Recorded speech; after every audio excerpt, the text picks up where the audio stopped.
Alors, bonjour à toutes et à tous. Nous sommes ravis de vous retrouver aujourd'hui pour ce webinaire qui va durer environ 45 minutes et dont la thématique est comment financer ses projets immobiliers lorsque l'on est entrepreneur. Alors aujourd'hui, avec moi, j'ai 3 spécialistes, donc on va faire un webinaire en interprofessionnalité, puisqu'ils sont chacun spécialistes dans leur domaine. Avant de démarrer et que ces 3 personnes se présentent, je vais vous expliquer un petit peu le déroulement de ce webinaire. Vous avez en bas à droite, un petit module qui s'appelle questions. Donc, étant donné que vous ne pourrez pas intervenir, on ne peut pas vous donner la parole, vous poserez vos questions à cet endroit. Vous n'hésitez pas, hein, de préférence les questions dans ce module. Il y a aussi un chat qui est en ligne sur lequel vous pouvez aussi interagir. Et à la fin de ce webinaire, si nous avons un peu de temps, nous répondrons à ces questions en direct. Si nous n'avons pas le temps, nous récupérerons les questions afin de pouvoir vous envoyer les réponses dès que nous les aurons traitées. Nous vous les enverrons par mail. Donc, voilà, nous allons démarrer ce webinaire. Je vais laisser la parole à Pascal qui va se présenter. Bonjour à tous et à toutes. Pascal Coca, je suis conseiller en gestion de patrimoine et membre de la compagnie des CGP, évidemment.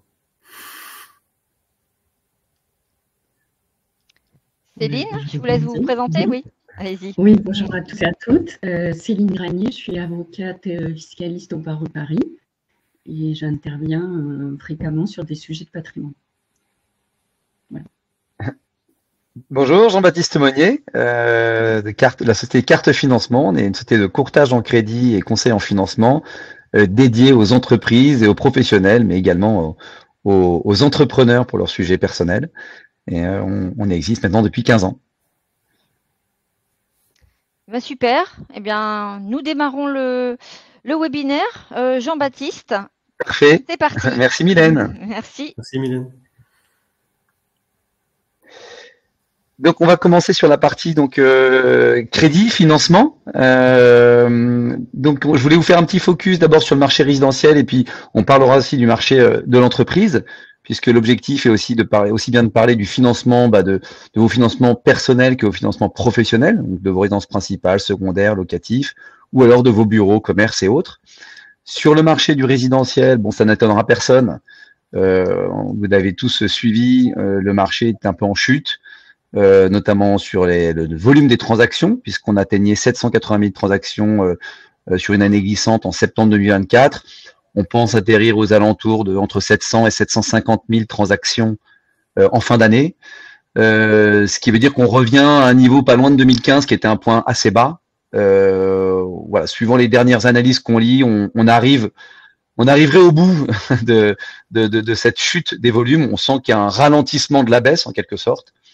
Et on le constate un peu aussi au niveau des prix, puisqu'on avait une chute à peu près de 7% en 2023 des prix à Paris et on est à peu près à 12% de chute au T2 2024 par rapport au point haut qui était fin 2021.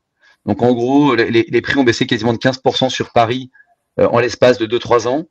Et en région, la chute est un petit peu moins brutale, puisqu'on était à peu près à 4% sur 2023 et à peu près à moins 7% au T2 2024 par rapport au plus haut. Aujourd'hui, on espère atterrir en fin d'année à Paris aux alentours des 9 000 € du mètre et justement ne pas atteindre le niveau qu'on a connu en 2015.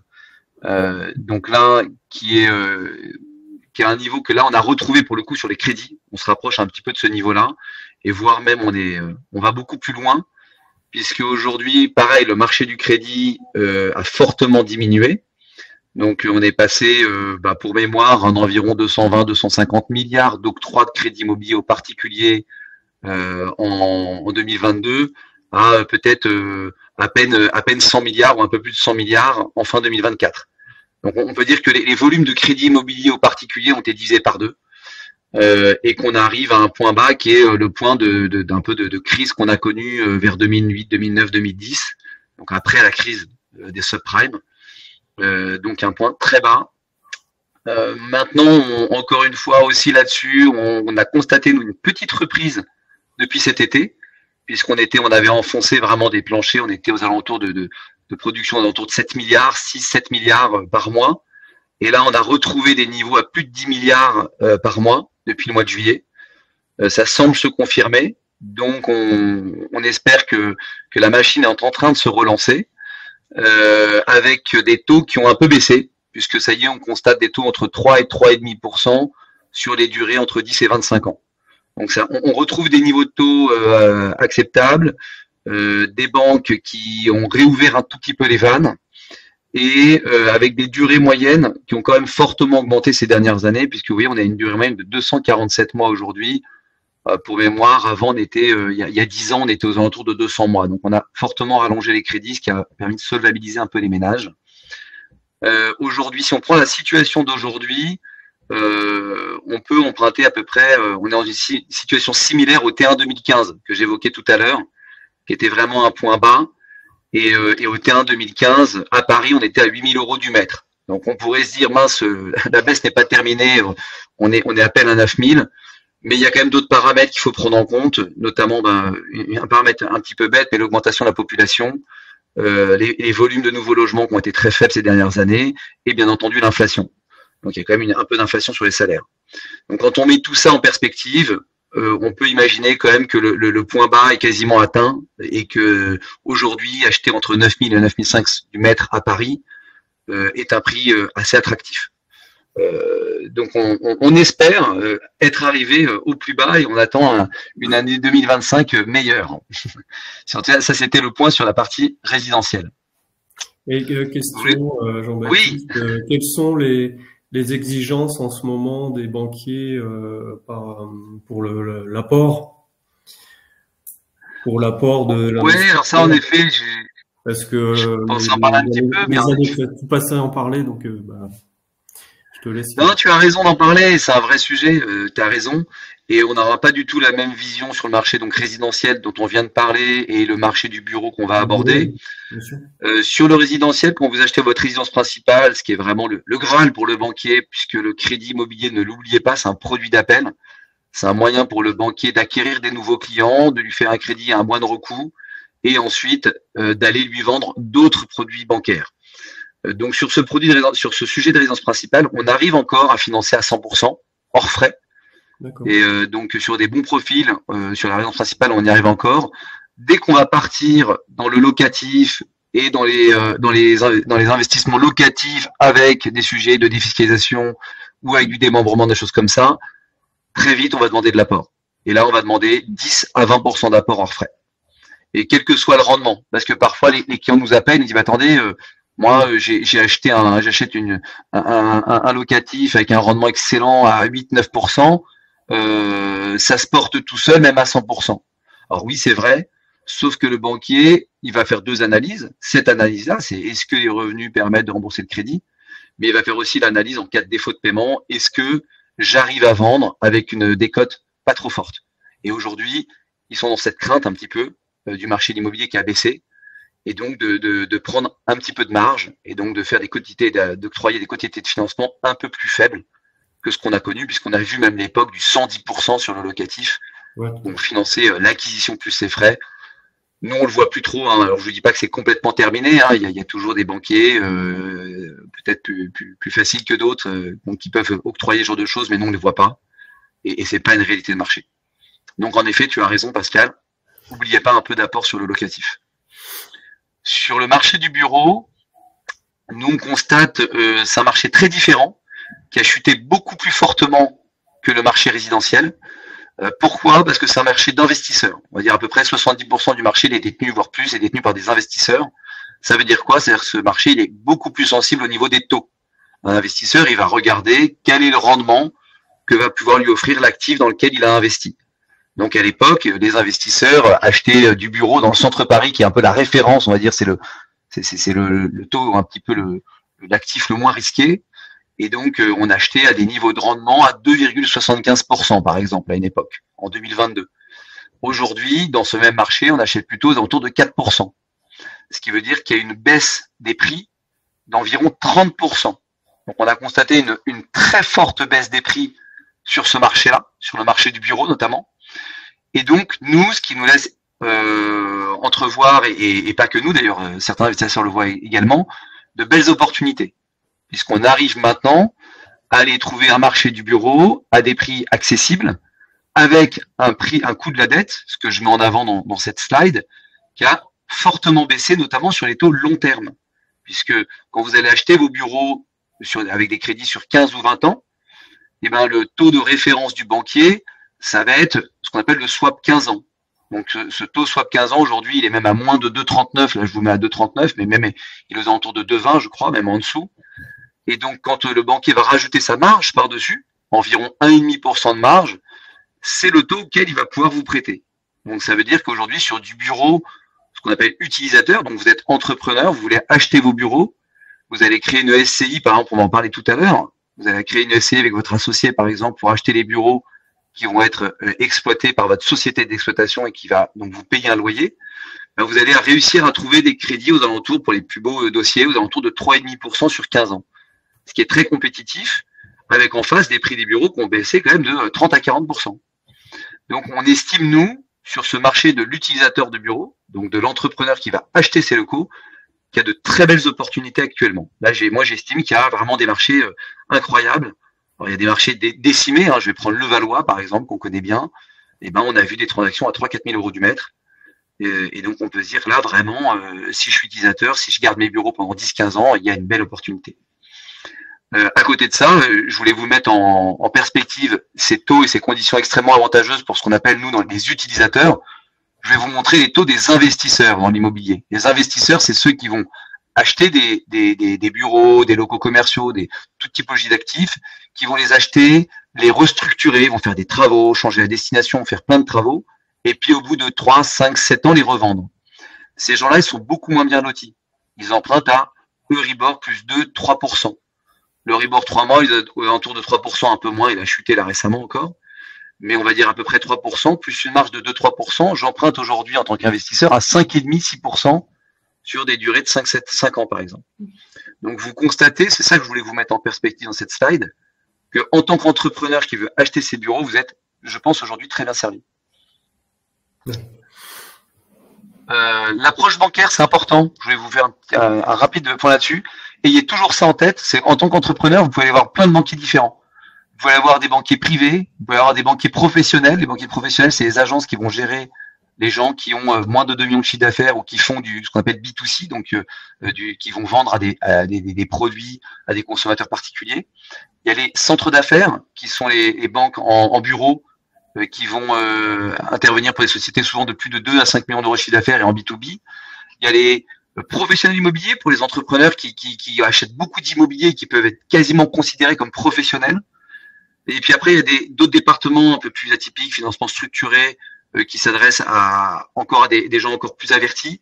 Et puis il y a les financements, ce qu'on appelle spécialisés, notamment, on en parlait tout à l'heure avec Pascal, par exemple le crédit bail immobilier, qui est géré par des structures différentes, mais qui peut être une solution qu'évoquera Pascal. Bon, je te laisserai la primeur, Pascal. Mais ayez toujours ça en tête, parce que tous ces gens-là, ils ont pas la même, c'est la même banque, mais ils n'ont pas la même trousse à outils. Et puis, ils n'ont pas les mêmes objectifs. Très rapidement, très facilement, le banquier privé, son objectif, c'est de placer votre argent. C'est de vous accompagner sur le placement de votre argent. Le banquier de l'entreprise, du professionnel, c'est de capter les flux de votre entreprise. Et ces deux banquiers peuvent vous accompagner pour vos projets immobiliers. Donc nous, quand les clients entrepreneurs nous interrogent, suivant les profils des entrepreneurs et des banquiers, on va interroger ces différents départements qui n'ont pas les mêmes solutions et qui n'ont pas les mêmes objectifs commerciaux. Donc ça, c'est vraiment très important à garder en tête. Pour la partie donc personnelle, quand vous allez financer votre projet personnel et que vous êtes entrepreneur, aujourd'hui, la difficulté que vous allez rencontrer, on va vous parler souvent de HCSF, le Haut Conseil de la stabilité financière. Et en effet, en France, on a légiféré quasiment le taux d'endettement il n'y a pas longtemps. C'est-à-dire qu'on a dit qu'en tant que particulier, on ne pouvait plus avoir plus de 35% de taux d'endettement, sauf dans quelques cas, les banques ont le droit de déroger, 20% à peu près des cas. Et on a dit que vous ne pouviez plus emprunter sur plus de 25 ans. Et donc ça, c'est très pénalisant parce que quand vous êtes entrepreneur, soit vous avez monté votre société il n'y a pas très longtemps, vous n'avez pas vous n'avez pas de revenus sur 3 ou 5 ans, ou alors vous payez avec des modèles de rémunération très différents d'une année sur l'autre, des dividendes, des salaires, des reprises de compte courant d'associés, plein de choses comme ça, et qui font que tout d'un coup, malgré votre situation qui peut être excellente, vous allez sortir de ce cadre-là. Donc là, il n'y a pas 10 000 solutions. Soit on arrive à négocier avec des banquiers et on arrive à rentrer dans ces 20%. Et donc là, il faut apporter en quelque sorte des contreparties commerciales. Il y aura un peu de négociation. Soit on arrive à sortir un peu de ce HCSF. Ce HCSF, et il y a une chose en tête, il s'applique aux crédits immobiliers qui sont légiférés dans le cadre du Code de la consommation, c'est-à-dire l'article L313.1 du Code de la consommation, c'est les crédits à l'habitat. C'est-à-dire, moi, Jean-Baptiste Monnier, je vais acheter ma maison principale, je rentre dans ce code-là. Par contre, demain, j'ai ma holding qui détient ma SCI, qui va acheter un local commercial ou même un bien immobilier, je ne sais où, en France, pour faire du locatif. Je sors de ce HCSF, je suis dans du prêt professionnel. Et donc là, on discute plus de ces sujets qu'on vient d'évoquer. Et l'inconvénient, c'est que c'est un peu plus cher. C'est un tout petit peu plus contraignant en termes d'apport et c'est un peu plus cher. Et donc, voilà un petit peu ces petites subtilités que vous pouvez utiliser pour faire passer votre dossier. Dans le cadre de votre projet professionnel, comme je vous le disais tout à l'heure, nous, on pense qu'il y a vraiment une réelle opportunité aujourd'hui pour les entrepreneurs, pour vous, utilisateurs. Vous êtes très bien traités par les banques, appréciés des banques. Croyez pas que l'entrepreneur n'est pas accompagné, c'est pas vrai.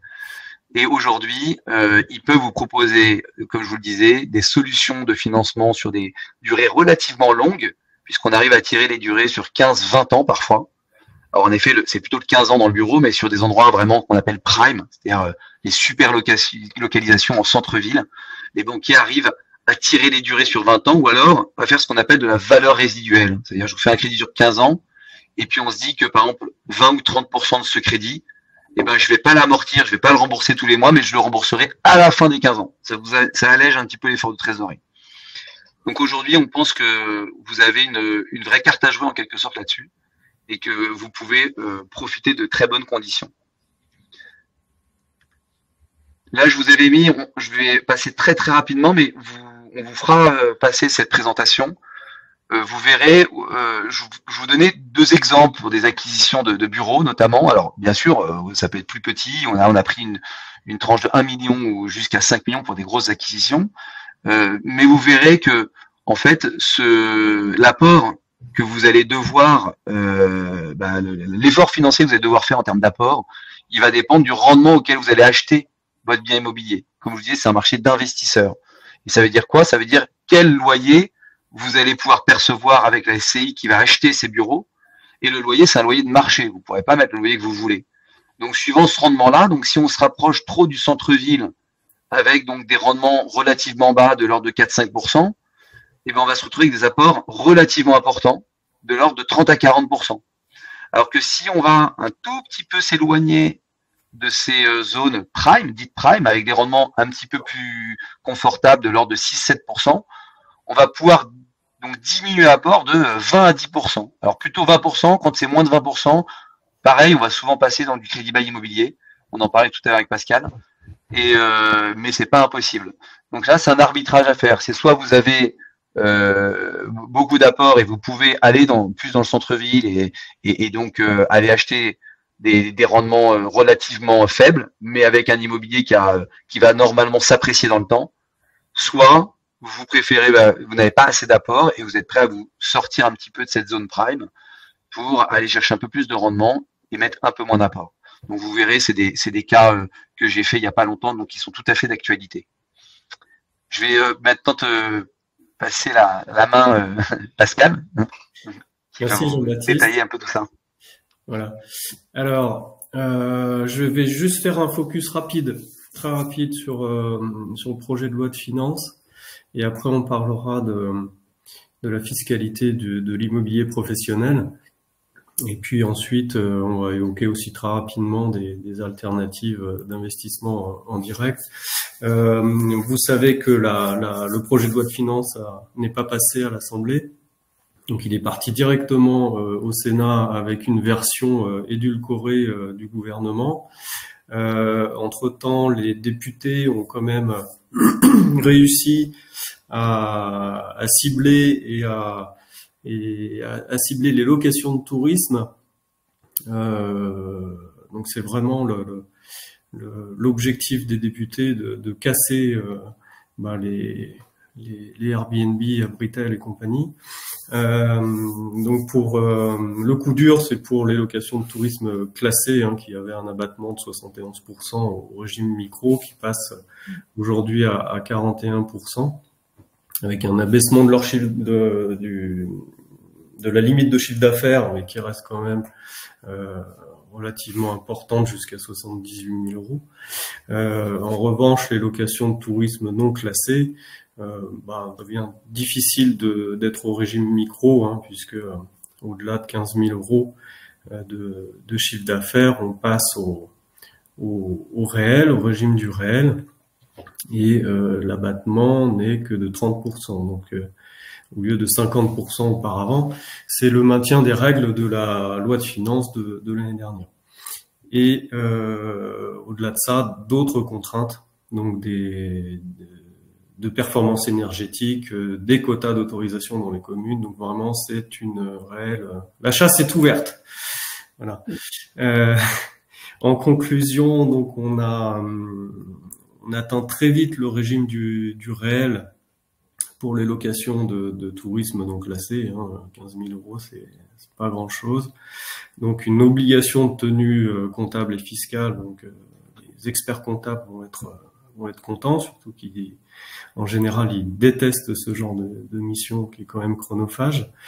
Et il faut faire attention à une chose, c'est que quand on a une location de tourisme qui est censée être saisonnière, la déduction de l'amortissement comptable ne peut pas se faire sur l'année complète. Elle peut se faire que les mois où le bien est exploité. Donc on a l'impression qu'au régime du réel, on va être à 0 en bénéfice imposable.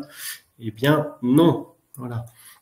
Et toujours en attente, c'est la modification par le projet de loi de finances qu'on attend toujours, puisque dans le projet de loi de finances, en l'état, pour la location meublée non professionnelle, il est prévu que les amortissements soient réintégrés dans le calcul de la plus-value en cas de vente du bien.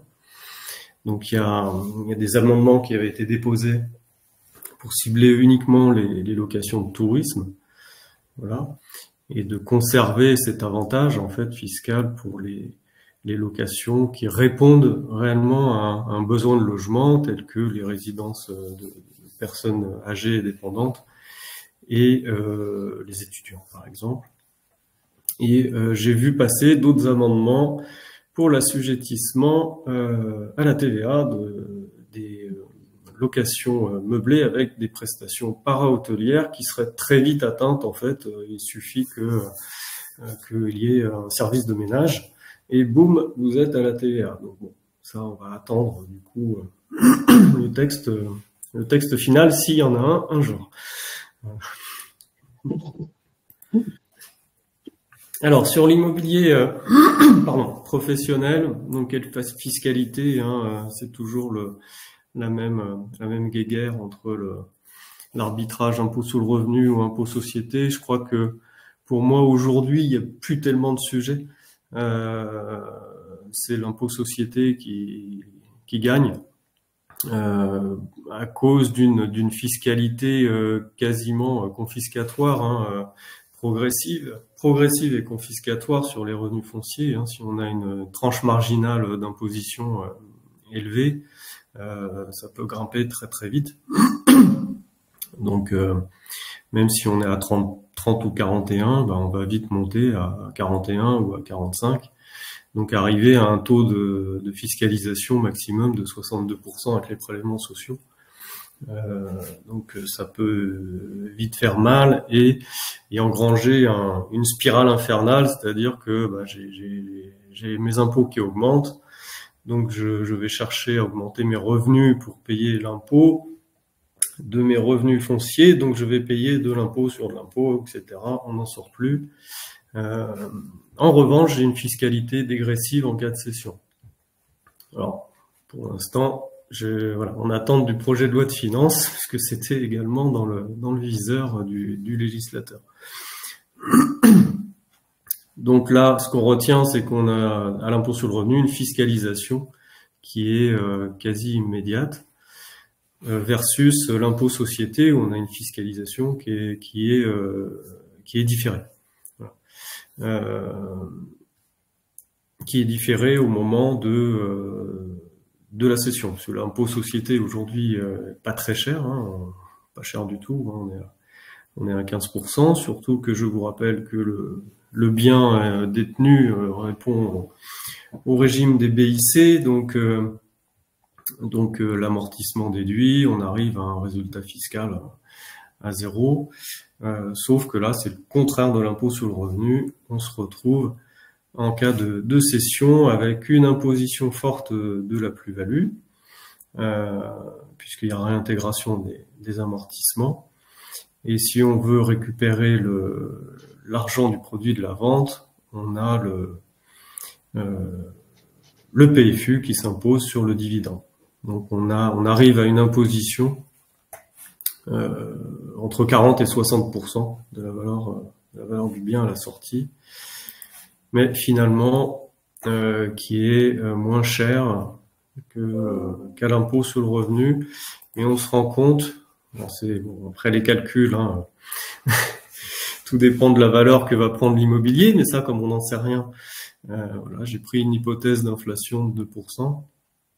In fine, on se retrouve avec une situation qui est équivalente, sauf que l'effort de trésorerie annuel que fait l'exploitant est beaucoup trop forte à l'impôt sur le revenu. Non, c'est quasiment intenable.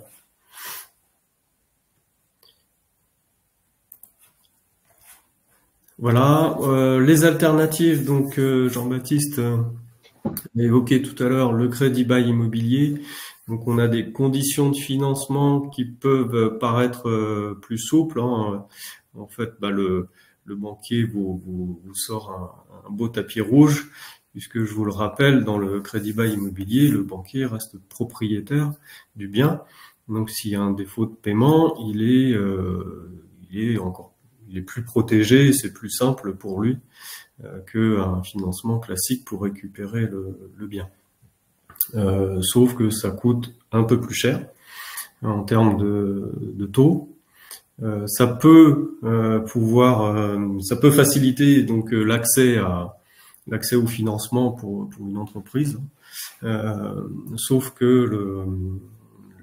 le banquier ne communique pas assez sur l'issue du crédit bail, qui est une fiscalité là très élevée lors de la levée d'options, puisqu'on a une différence entre la durée du crédit bail, qui est souvent entre 12-15 ans, et la durée d'amortissement du bien. Donc on a un suramortissement qui est pratiqué du fait de la déduction des redevances de crédit bail par rapport à une situation normale. Donc le législateur remet à l'équilibre d'une situation classique avec amortissement, et l'entrepreneur n'a pas forcément l'info qu'il a une fiscalité de levée d'option à payer au terme du crédit. Donc à provisionner, donc attention. Et on a une solution qui est un peu exotique à mon avis, la cession temporaire d'usufruit. Ça se pratique ça se démocratise entre guillemets. Faut avoir du temps, il faut avoir un excellent montage, un excellent avocat.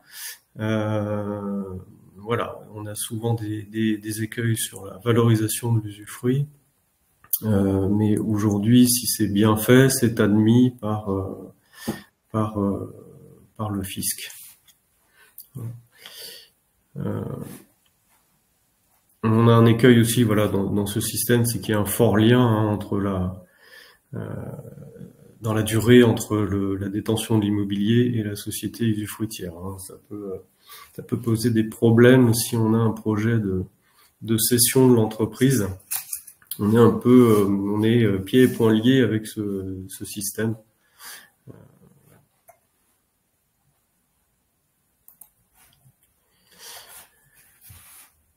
Alors là, on est plus dans l'investissement perso.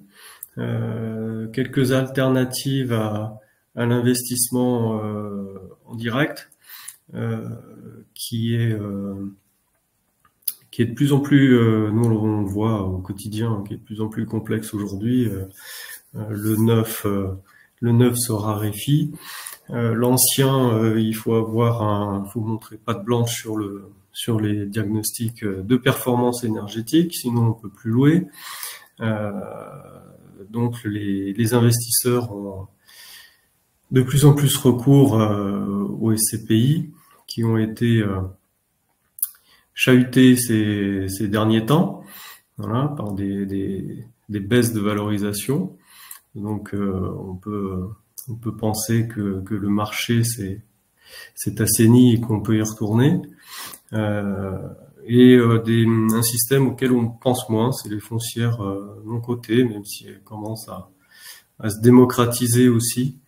Alors dans le premier cas des SCPI, hein, on est en fiscalité impôt sur le revenu, on est imposable à l'IFI, on peut financer par emprunt. Jean-Baptiste, tu confirmes?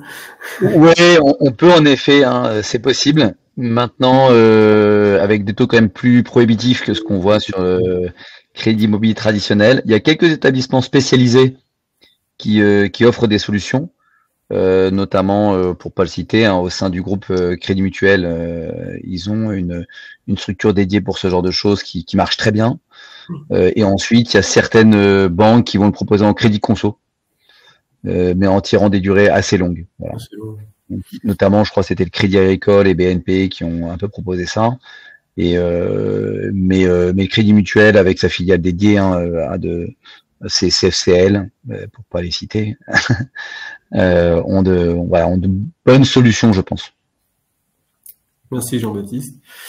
Et enfin, les foncières non cotées, donc sont des grosses structures qui achètent ou qui font du marchand de biens ou de la location, hein, d'immobilier.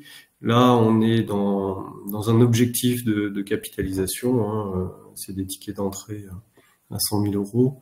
Donc pour des gens qui ont du cash, ça peut être une solution pour éviter non seulement une imposition à l'impôt sur le revenu prohibitive, et puis souvent une exonération d'IFI.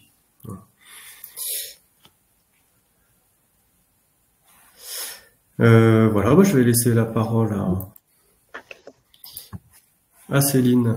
Oui, alors nous allons évoquer maintenant les aspects fiscaux.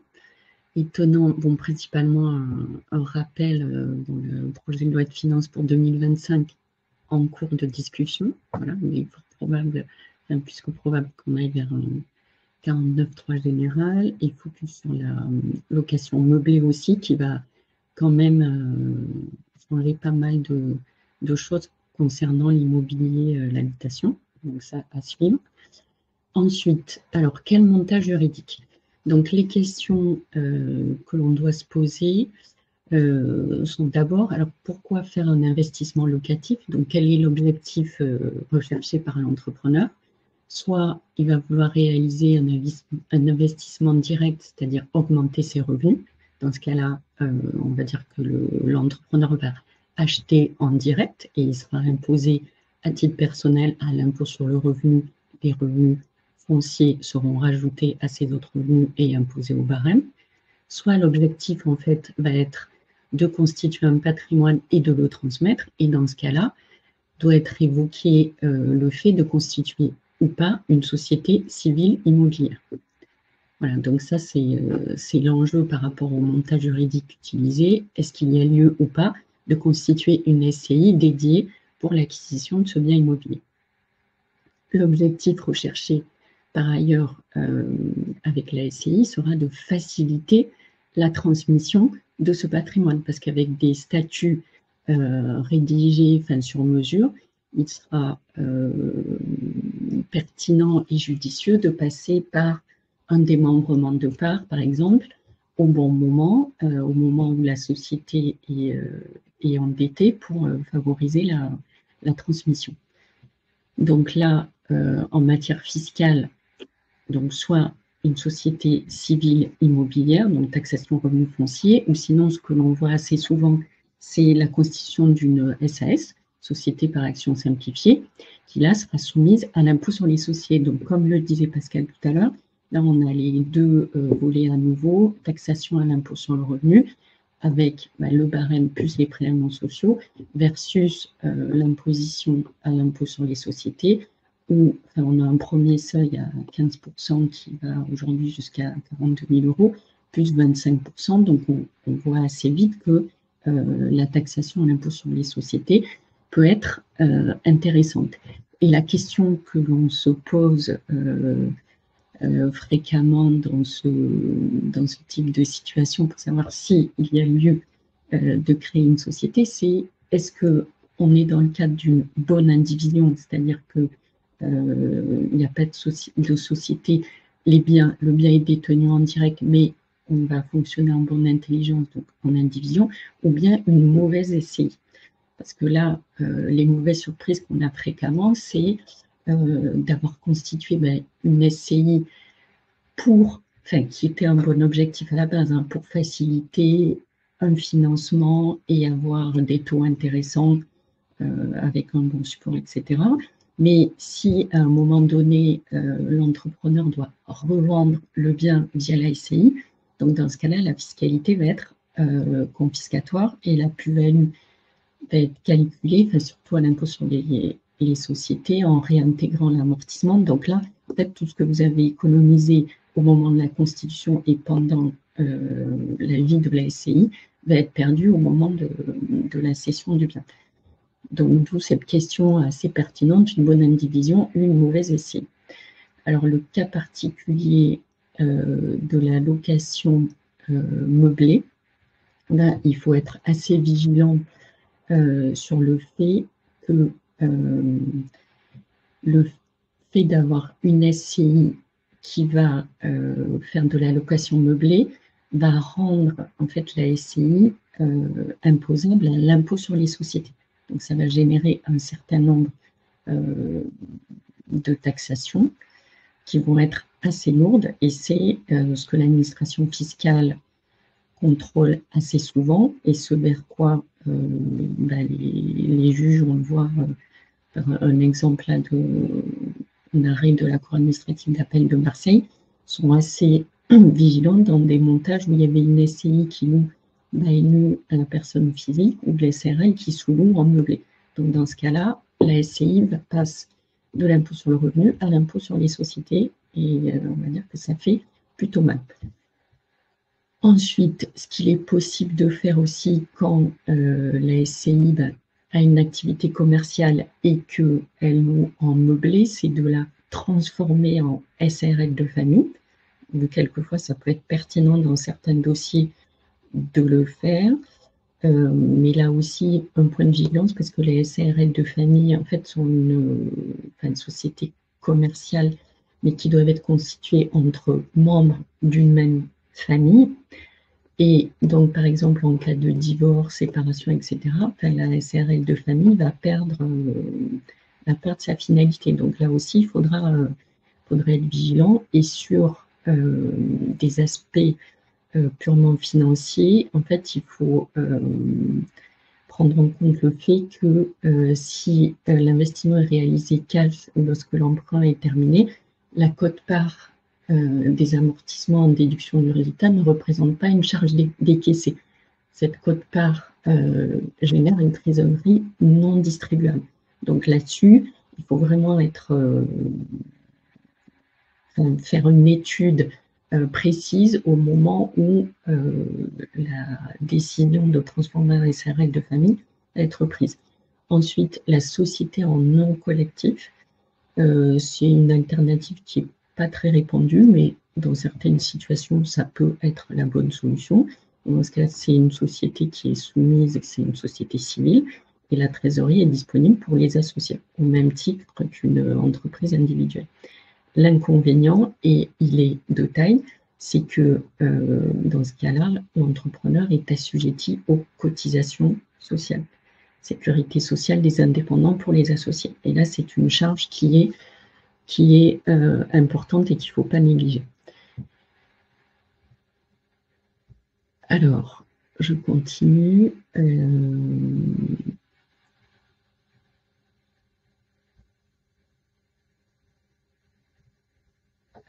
Alors, social. Ensuite, on souhaitait mettre...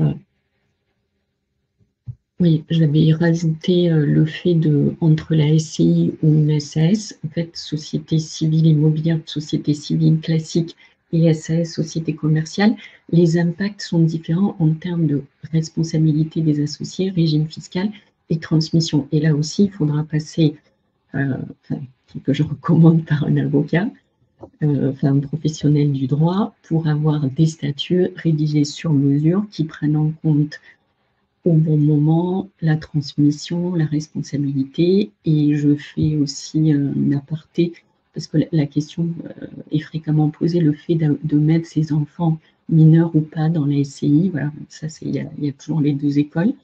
Là-dessus, il faut être quand même vigilant, parce que dans une SCI, les associés sont indéfiniment responsables. Donc, ça peut être un mauvais cadeau que de mettre des enfants mineurs dans une SCI s'il devait y avoir un sujet pécuniaire.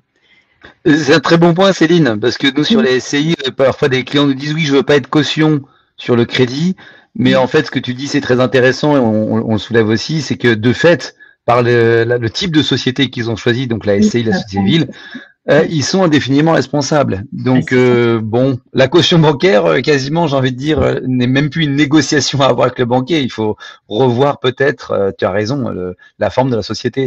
Nous, c'est un point qu'on voit aussi côté bancaire, hein, bien sûr. C'est ça. Mais bon, après, c'est parce que des fois, le fait d'avoir au moment de la constitution, on ne peut pas tout prévoir.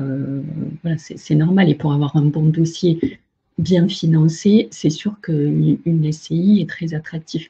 Mais si par la suite, il y a des problèmes avec le bien, etc., et qu'il y a énormément de dettes, après, ça peut coûter très, très cher. Donc, pourquoi pas une SAS, au moins, vous êtes protégé, ça peut être un gage de sécurité. Voilà. Après, tout dépend, c'est toujours, moi je le dis à chaque fois, c'est du cas par cas.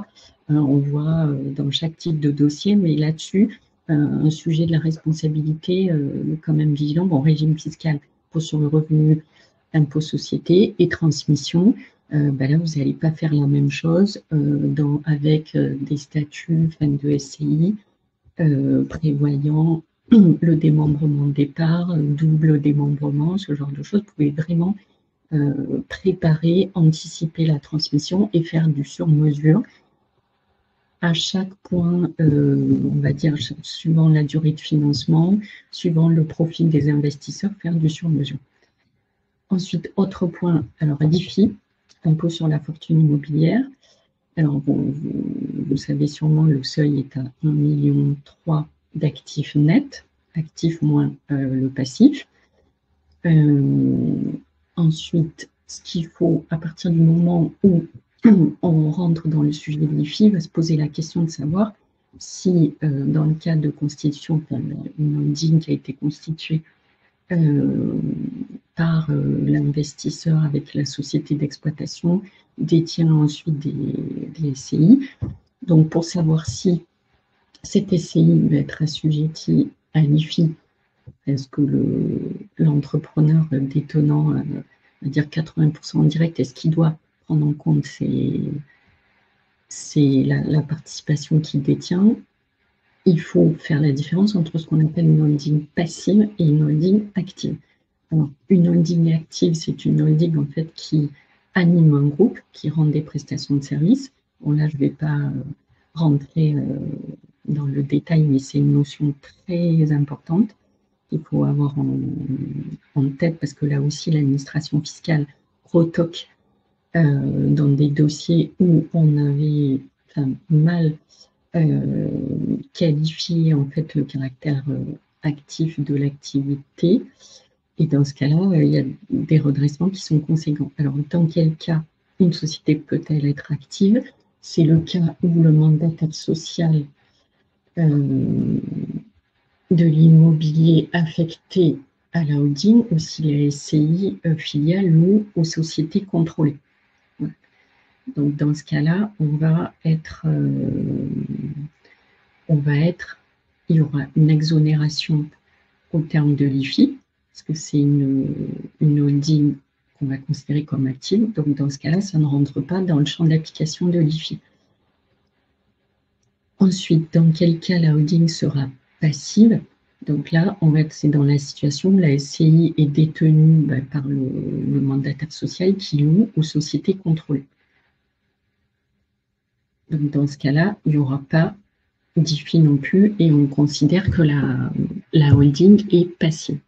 Bon, là encore, toujours être très vigilant parce qu'il y a énormément de contrôle sur ces sujets-là et ça serait quand même dommage d'être redressé. Voilà. Alors, il y avait une question, mais Pascal t'a répondu. C'est bon. Ouais. J'ai essayé de répondre au fur et à mesure. Ah oui, non, mais c'est bien. Voilà. Il faut les redérouler peut-être. On va en redérouler peut-être quelques-unes si on a le temps. Si on a le temps, oui. Donc, moi, je vais en relever une ou deux. J'ai vu tout à l'heure, on parlait de 35% de taux d'endettement dans une question. Donc, est-ce que si on apporte de l'immobilier en garantie en plus, on peut sortir de ces 35%? La réponse est non, parce que en fait, ce 35%, c'est juste un calcul qui va prendre en compte les revenus et les charges. Et donc, le taux d'endettement sera toujours le même si j'apporte plus de garantie. Le taux d'endettement ne changera pas. Donc malheureusement ça ne changera pas le dossier, ça va pas améliorer le dossier. Et puis ensuite j'ai vu une ou deux questions, notamment on parlait des taux. Est-ce que les taux vont encore baisser parce que la BCE dit qu'ils vont encore baisser les taux?